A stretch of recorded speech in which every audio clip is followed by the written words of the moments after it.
ڈسٹارٹ ہو جاتی ہیں، اپنی اصلی حیت کھو دیتی ہیں، مختلف میڈیم وغیرہ سے ٹکرا کر ان کی انرجی اس قدر کم ہو جاتی ہے جو قابل محسوس یا اینٹینا کی ڈکٹیشن کے قابل نہیں رہتی۔ سائنس کی زبان میں کہا جائے گا کہ ان کی انرجی ایٹونیٹ ہو جاتی ہے۔ چنانچہ کسی صورت بھی ممکن نہیں کہ ماضی کی آواز جو اسپیس اور وقت کے کسی خاص نقطے سے گزر چکی ہے اسے حال یا مستقبل کے اسپیس اور وقت کے کسی خاص نقطے پر ریکارڈ کیا جا سکے۔ ناظرین، مذہبی عقیدت ایک طرف رکھتے ہوئے صرف سائنسی اعتبار سے یہ بات یہاں واضح کرتے چلیں کہ یہ بالکل غلط سائنسی کلیم ہے کہ اتنی پرانی آواز کو دوبارہ کوئی ری جنریٹ کر سکتا ہے۔ کوئی اس سے پوچھے کہ جس فرانس کی کمپنی کا آپ تذکرہ کر رہے ہو اس کا نام کیا ہے اور اس نے کون سا وہ تجربہ کیا یا مشین بنائی جو ہزاروں سال پرانے واقعات کی آوازوں کو بھی سن سکتی ہے، تو یہ بندہ 100% یقین ہے کہ اس کا نام نہیں بتا پائے گا، اور یہ ناممکن ہے کہ کوئی بھی مشین اتنی پرانی آوازوں کو دوبارہ سے قابل سماعت بنا سکے۔ تو آئیے پھر اس معاملے کی فزکس سمجھیے کہ ایسا ہونا کیسے ناممکن ہے۔ ناظرین، ہمارے چاروں طرف کی ہوا دنیا کے پس منظر سے آنے والی آوازوں کے شور سے بھری ہوئی ہے۔ جیسے جیسے تمام صوتی لہریں اپنے ذرائع سے نکلتی ہیں، آواز کی شدت فاصلے کے مربع کے ساتھ کم ہو جاتی ہے۔ جب کسی سورس سے کوئی آواز پیدا ہوتی ہے اور چاروں طرف نکلتی ہے تو آخر کار ہر کوئی آواز اتنی مدھم ہو جاتی ہے کہ وہ دیگر تمام دھندلی آوازوں کے پس منظر کے شور اور ہوا کو بنانے والے مالیکیولز کی براؤنین حرکت کی وجہ سے الگ ہو جاتی ہے، کیونکہ وہ اپنی انرجی سے جیسے جیسے کوئی آواز فاصلہ طے کر رہی ہوتی ہے کھو جاتی ہے۔ یہی وجہ ہے کہ اگر کوئی شخص آپ سے محض 50 میٹر کے فاصلے پر کھڑا ہو کر زور زور سے چلا کر بھی کہے گا تو آپ کو اس کی آواز بہت کم سنائی دے گی، یا اگر آپ کے آس پاس بیک گراؤنڈ میں کافی آوازوں کا شور شرابہ ہوگا تو آپ شاید ہی اس شخص کی آواز سن سکیں گے۔ ہر توانائی جیسے جیسے وہ آگے بڑھتی ہے فاصلے کے ساتھ ساتھ اس کی شدت کم ہوتی چلی جاتی ہے اور آواز تو بالکل ہی ختم ہو جاتی ہے، کیونکہ آواز ایک میکینیکل ویوز ہے جو ہمیشہ ایک میڈیم کے سہارے سفر کرتی ہے۔ اس لیے جو یہ بات یہ شخص کر رہا ہے ٹوٹل فراڈ ہے۔ ایسا کبھی ہو ہی نہیں سکتا کہ ہزاروں لاکھوں برس کوئی آواز محض ہم ایک مشین کے سہارے کیپچر کر لیں۔ یہ سائنٹیفک طور پر ناممکن ہے، ایسے ہی جیسے پانی کے سہارے ہم کوئی گاڑی چلا سکیں۔ صوتی یا آواز کی لہریں دراصل کسی لچکدار میڈیم میں کسی ڈسٹربنس کی وجہ سے پیدا ہوتی ہیں۔ جیسے جیسے آواز کی لہر چلتی ہے اس حد تک خلل یا ڈسٹربنس بڑھتا ہے، یا ہم یوں کہہ سکتے ہیں کہ ایوریج ذرات کی توانائی کو یا کے بعد دیگر ذرات تک پہنچانے کی صلاحیت کم ہوتی چلی جاتی ہے، اور اس لیے آواز ممکن طور پر صفر ہونے تک بے انتہائی کم اور بالآخر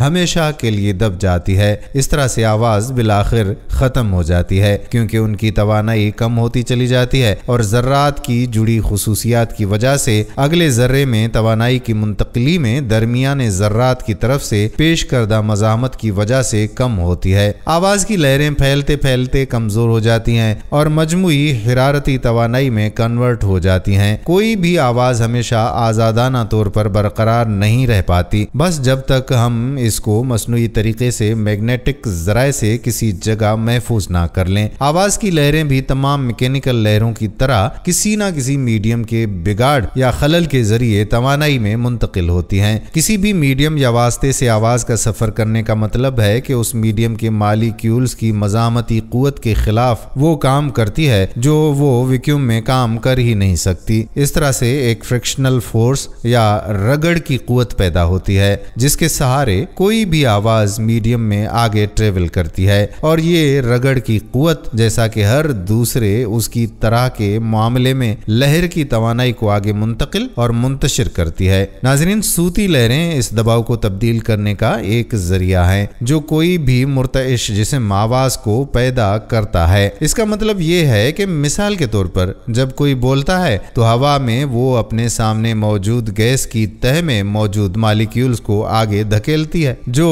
اس سے آگے کے مالیکیولز کو دھکیلتے ہوئے آگے بڑھتے ہیں۔ اگر کوئی بھی آواز مزید پھیلتی اور منتقل ہوتی ہے اور اسی طرح سے گیس کی تہوں کے ذریعے بار بار یہ ایکشن دہرانے کا سبب بن کر سفر کرتی رہتی ہے۔ یہی عمل کسی بھی میڈیم کے مالیکیولز کے ساتھ ہوتا ہوتا ہے، چاہے وہ میڈیم کوئی ٹھوس ہو، مائع ہو یا پھر کوئی بھی گیس ہو۔ یہاں یہ بات یاد رکھنی چاہیے کہ جب کسی گیس کے میڈیم سے آواز گزر رہی ہوتی ہے تو اس گیس کے انفرادی مالیکیولز ایک بے ترتیب حرکت یعنی رینڈم موومنٹ کے ساتھ حرکت کر رہے ہوتے ہیں، لہذا آواز کی لہر کا کسی میڈیم میں پھیلاؤ اور منتقل ہونا واسطے کے مالیکیولز یعنی رگڑ کے درمیان تصادم کا سبب بنتا ہے۔ اس سے وہ اپنی حرکی اور مخفی یا پوٹینشل توانائی دونوں حاصل کریں گے، چاہے وہ اگر یہ ٹھوس یا مائع واسطے کے ذریعے بھی سفر کرے۔ مالیکیولز کے ذریعے حرکی توانائی کا حصول اس میڈیم کا ٹوٹل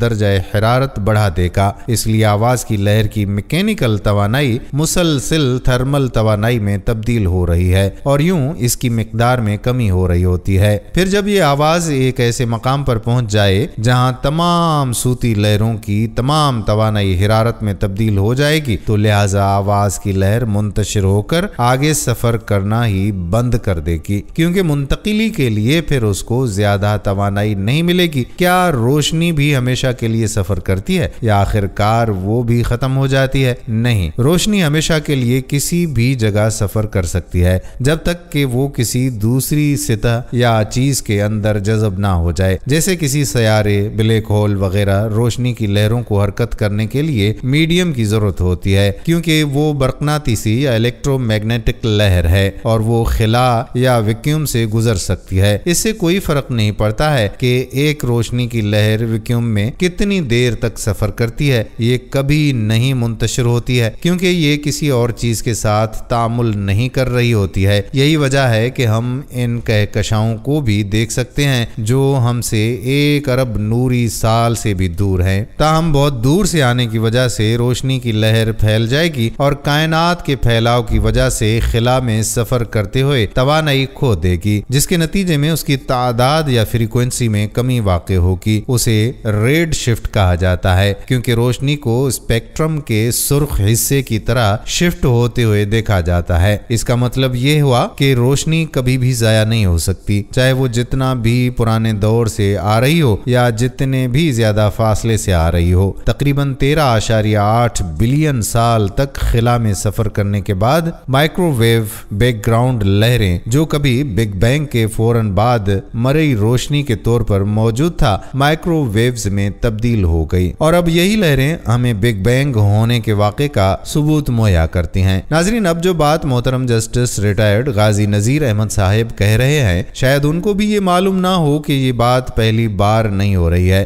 سب سے پہلے اس مفروضے کو بطور خواہش پیش کرنے والا مرزا بشیر الدین مرتد قادیانی زنیم تھا۔ سورہ نبا کی آیت نمبر 29 میں ہے، اللہ جل جلالہ کا فرمان عالی شان ہے کہ اور ہم نے ہر چیز کو لکھ کر محفوظ کر رکھا ہے۔ مرزا بشیر الدین قادیانی اپنی ملحدانہ تفسیر کبیر میں اس آیت مبارکہ قادیانی کتاب میں آیت نمبر 30 ہے کہ اس کے تحت یہ مفروضہ پیش کرتا ہے، مطلب یہ ہے کہ وہ ایسی جگہ محفوظ ہیں جہاں سے کوئی چیز ضائع نہیں ہو سکتی۔ چنانچہ ہم دیکھتے ہیں کوئی انسانی عمل ایسا نہیں جو ضائع ہوتا ہے، بلکہ وہ ضرور کسی نہ کسی شکل میں محفوظ ہوتا ہے۔ ریڈیو کی ایجاد نے صداقت کو بہت بڑا ثبوت مہیا کر دیا ہے۔ ہزاروں میل پر ایک شخص اپنی زبان سے کوئی لفظ نکالتا ہے تو فوراً ہم تک پہنچ جاتا ہے اور ہم گھر بیٹھے ہزاروں ہزار میل دور کی آواز اس طرح سے سن لیتے ہیں جیسے وہ ہمارے پاس بیٹھا باتیں کر رہا ہو۔ مجھے خیال آیا کرتا ہے کہ کوئی تعجب نہیں اگر یہ علوم ترقی کرتے کرتے اس حالت کو پہنچ جائیں کہ گزشتہ زمانے کی آوازوں کو بھی ریکارڈ کیا جا سکے۔ اگر کوئی ایسا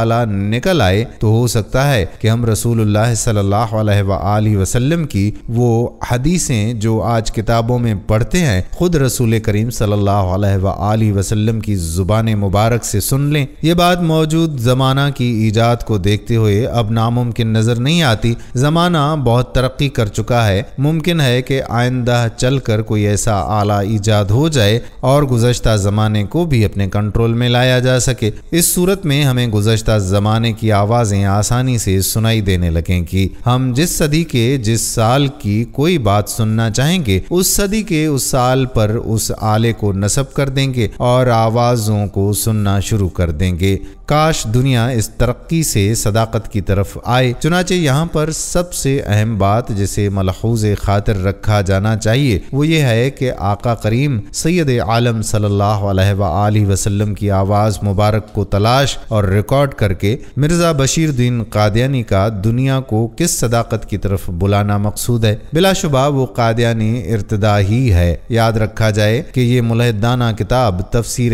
کبیر 1940 تا 1962 میں شائع ہوتی رہی ہے۔ چنانچہ اس دور میں ایسی کوئی ٹیکنالوجی میسر ہی نہ تھی جس سے کسی مرتد کے دماغ میں امکانات پر مبنی یہ تصورات ابھر سکیں کہ ماضی کی صوتی لہروں کو تلاش کیا جائے اور ان کو ریکارڈ کیا جائے۔ حتیٰ کہ آج کے دن بھی ایسی کوئی ٹیکنالوجی موجود نہیں ہے جس کے ذریعے سے ماضی کی فریکوینسی یا صوتی لہروں کو ریکارڈ کیا جا سکے۔ چنانچہ یقین رکھا جائے کہ آقا کریم سید عالم صلی اللہ علیہ وآلہ وسلم کی آواز مبارکہ کو ریکارڈ کرنے کا تصور پیش کرنا تب بھی پلانٹیڈ تھا اور اب بھی یہ ریکارڈ کر لینے کا دعویٰ پلانٹیڈ ہے، جس کی قبل از وقت مسلمانوں میں کسی خاص مقصد کے ساتھ تشہیر کی جا رہی ہے۔ سائنس میں ایک فیلڈ ہے جس میں کسی بھی تاریخی مقام کی ہسٹوریکل ایکوسٹک یعنی تاریخی صوتیات کا مطالعہ کیا جاتا ہے۔ اس تاریخی مقامات یا ماحول کی صوتیات کا مطالعہ کر کے محققین بعض اوقات اس بارے میں محتاط اندازہ لگا سکتے ہیں کہ ماضی میں ان جگہوں پر کیسی آوازیں آتی رہی ہوں گی۔ پھر اس اندازے کی بنیاد پر جدید ٹیکنالوجی کا استعمال کر کے ان ماضی کی آوازوں سے ملتی جلتی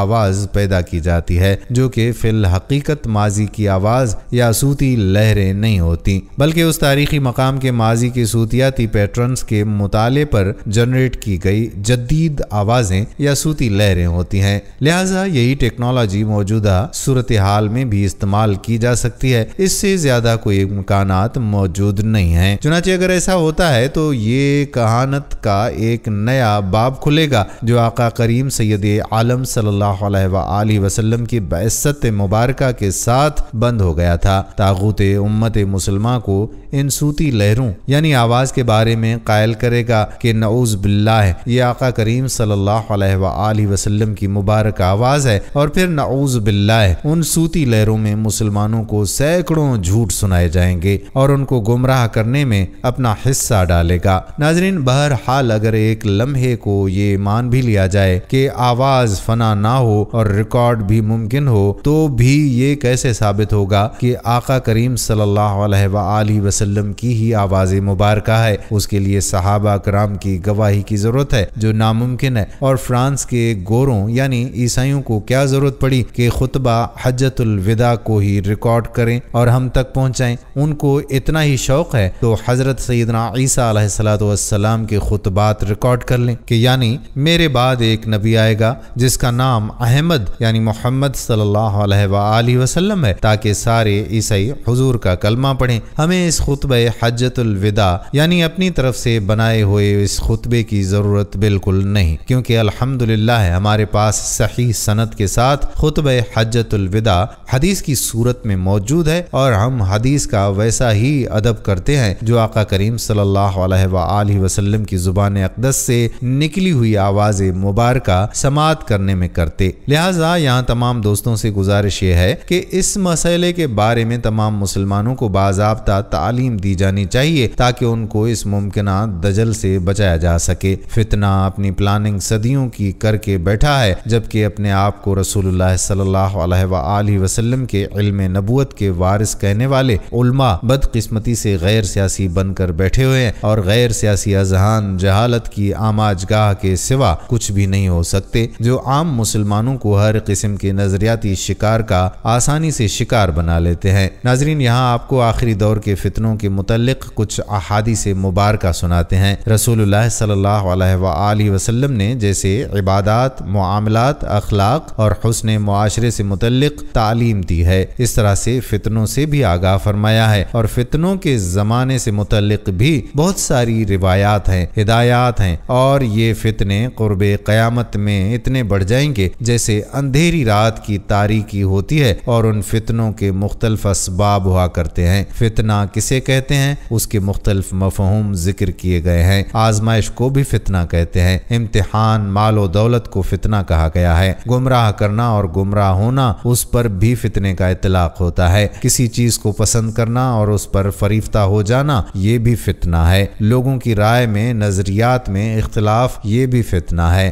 جس دور سے ہم گزر رہے ہیں اس دور میں تقریباً یہ ساری چیزیں پائی جا رہی ہیں، اسی لیے اسے بھی دور فتن کہنا بجا ہے، اور نامعلوم کہ آئندہ مزید کیا کیا فتنے رونما ہوں گے۔ ہماری ذمہ داری بنتی ہے کہ ہم ایسے مواقع پر رسول اللہ صلی اللہ علیہ وآلہ وسلم کی تعلیمات کو اپنانے والے بنیں، آپ صلی اللہ علیہ وآلہ وسلم کی ہدایت و تعلیمات کے مطابق اپنی اصلاح کی کوشش کریں، اور یہ ہدایات دوسروں تک پہنچانے کی کوشش کریں جو عملی طور پر ان فتنوں کا شکار ہیں۔ ناظرین، سب سے پہلے بات کرتے ہیں قیامت کی نشانیوں کے متعلق جو ہمیں آج کل کے حالات میں پوری ہوتی ہوئی نظر آ رہی ہیں۔ اللہ کے رسول صلی اللہ علیہ وآلہ وسلم نے قیامت کے نشانات بتلاتے ہوئے فرمایا کہ اونٹوں اور بکریوں کے چرواہے جو برہنہ بدن اور ننگے پاؤں کے وہ ایک دوسرے سے مقابلہ کرتے ہوئے لمبی لمبی عمارتیں بنوائیں گے اور فخر کریں گے، بحوالہ صحیح مسلم۔ نبی معظم صلی اللہ علیہ وآلہ وسلم نے جو فرمایا وہ پورا ہو چکا ہے، اور عرب میں آپ کو بڑی بڑی عمارتیں مل چکی ہیں۔ اسی طرح سے اگر احادیث مبارکہ پر غور کریں تو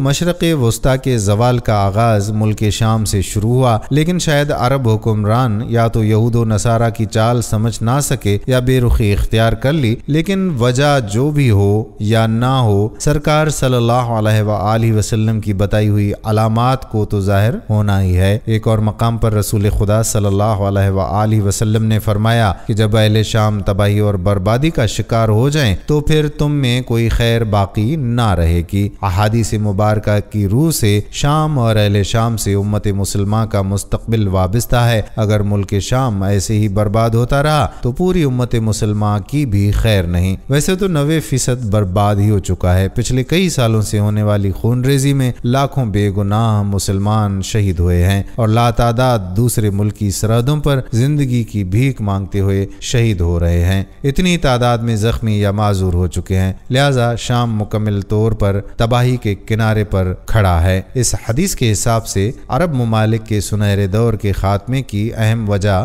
ملک شام کے موجودہ حالات ہیں۔ نبی کریم صلی اللہ علیہ وآلہ وسلم کی ایک اور پیشگوئی کی علامت ظاہر ہو رہی ہے یا ہو چکی ہے کہ ملک شام کے متعلق اسرائیل، روس اور امریکہ جو بھی بہانے بنائیں، لیکن ان سب کا اصل ہدف جزیرۃ العرب ہے، کیونکہ کفار کا عقیدہ ہے کہ دجال مسیحا ہے۔ اس وجہ سے یہ لوگ دجال کے انتظامات مکمل کر رہے ہیں، جس کے لیے عرب ممالک میں عدم استحکام پیدا کرنا ہے، کیونکہ حضرت مہدی کے ظہور سے قبل یہود و نصارہ ملک شام پر قبضہ کرنا چاہتے ہیں، اور یہ تو ہو کر رہے گا۔ آخری زمانے میں جب مسلمان ہر طرف سے مغلوب ہو جائیں گے، مسلسل جنگیں ہوں گی، شام میں بھی عیسائیوں کی حکومت قائم ہو جائے گی۔ علماء کرام بتاتے ہیں کہ سعودیہ، مصر، ترکی باقی نہیں رہیں گے، ہر جگہ کفار کے مظالم بڑھ جائیں گے، امت آپسی خانہ جنگی کا شکار رہے گی۔ عرب یعنی خلیجی ممالک میں بھی مسلمانوں کی باقاعدہ پر شوکت حکومت نہیں رہے گی۔ خیبر یا الخبر سعودی عرب کا چھوٹا سا شہر مدینہ منورہ سے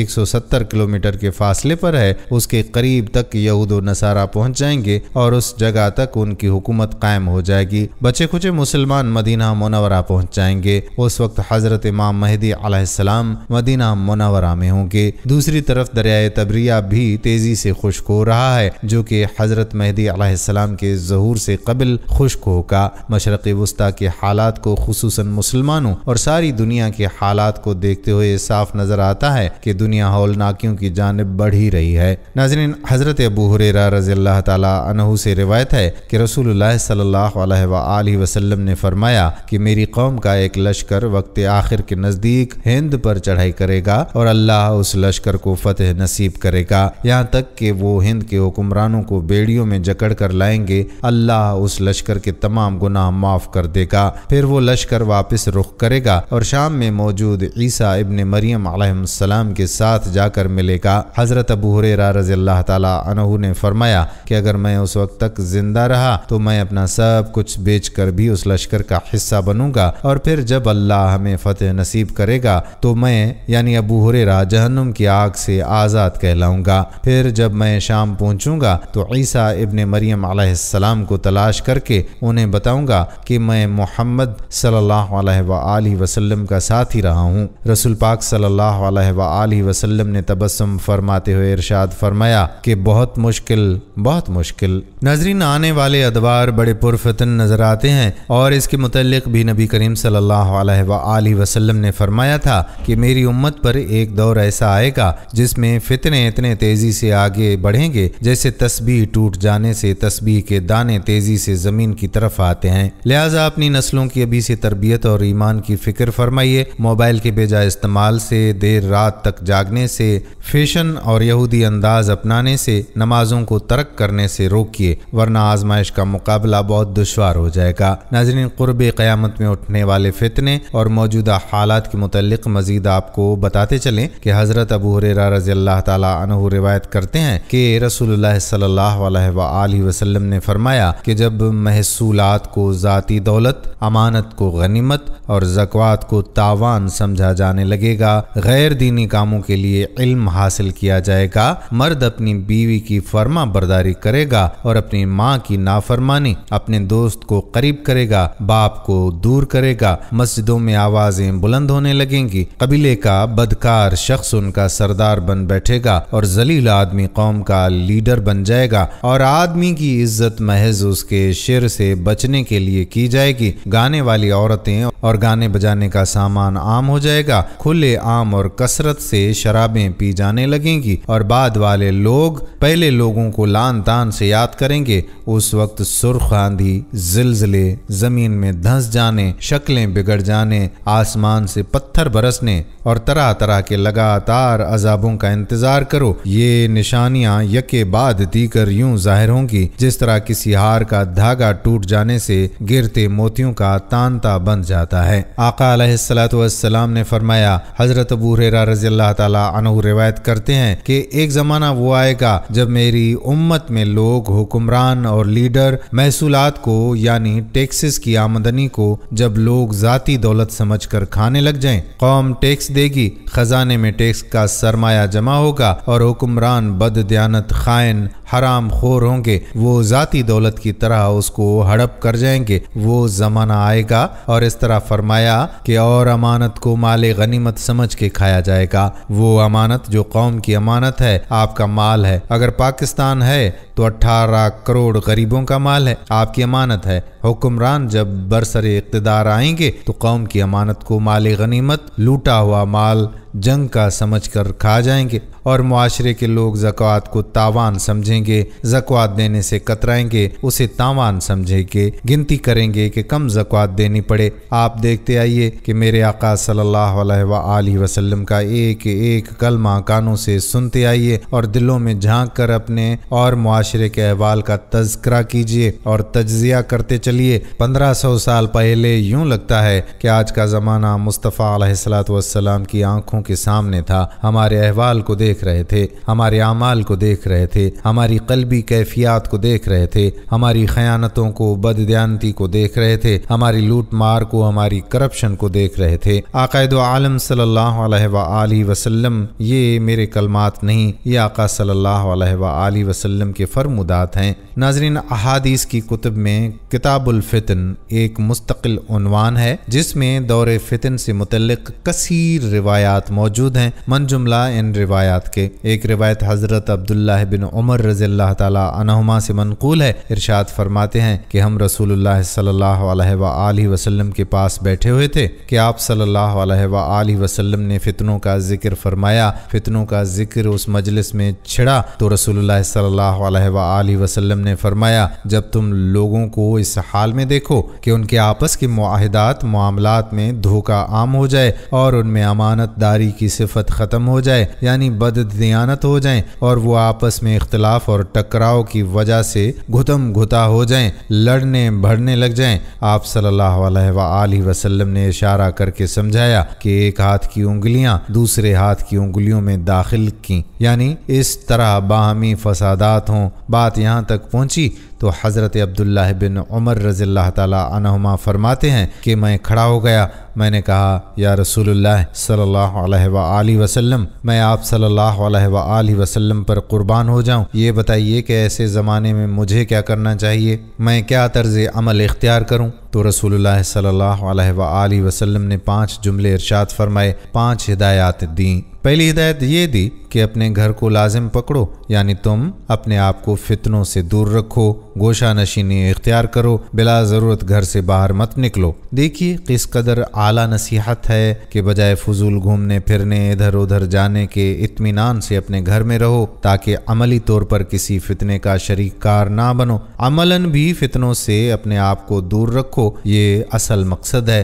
دوسری ہدایت، زبان قابو میں رکھو۔ زبان کو قابو میں رکھو یعنی مقصد کی بات کے علاوہ دیگر گفتگو مت کرو، بے مقصد باتوں میں حصہ مت لو، اس میں شامل مت ہو جاؤ تاکہ تم نہ قولاً کسی فتنے کا سبب بنو اور نہ عملی طور پر فتنے کا سبب بنو۔ ملا علی قاری رحمۃ اللہ علیہ نے اس حدیث کی شرح میں لکھا ہے کہ لوگوں کے احوال حالات سے متعلق گفتگو ہی مت کرو، گفتگو میں شامل ہی نہ ہو جاؤ ورنہ وہ تمہیں تکلیف پہنچائیں گے۔ اس نصیحت پر بھی غور کریں اور پھر آج کے احوال دیکھیں، ایسے فتنے کا زمانہ چالو ہے کہ گفتگو بھی جان لیوا ثابت ہوتی ہے۔ بسا اوقات لوگوں کے احوال سے متعلق گفتگو خود انسان کے دین اور ایمان کے لیے بھی خطرناک ثابت ہو جاتی ہے۔ اس فضول گفتگو کی وجہ سے لڑائیاں اور جھگڑے پیدا ہو جاتے ہیں، گھروں میں انتشار کا ماحول بن جاتا ہے، ناراضگیاں ہو جاتی ہیں، لوگوں کے درمیان بات چیت کرتے کرتے جھگڑے بھڑک اٹھتے ہیں۔ اس لیے فرمایا کہ ان موضوعات پر گفتگو ہی مت کرو۔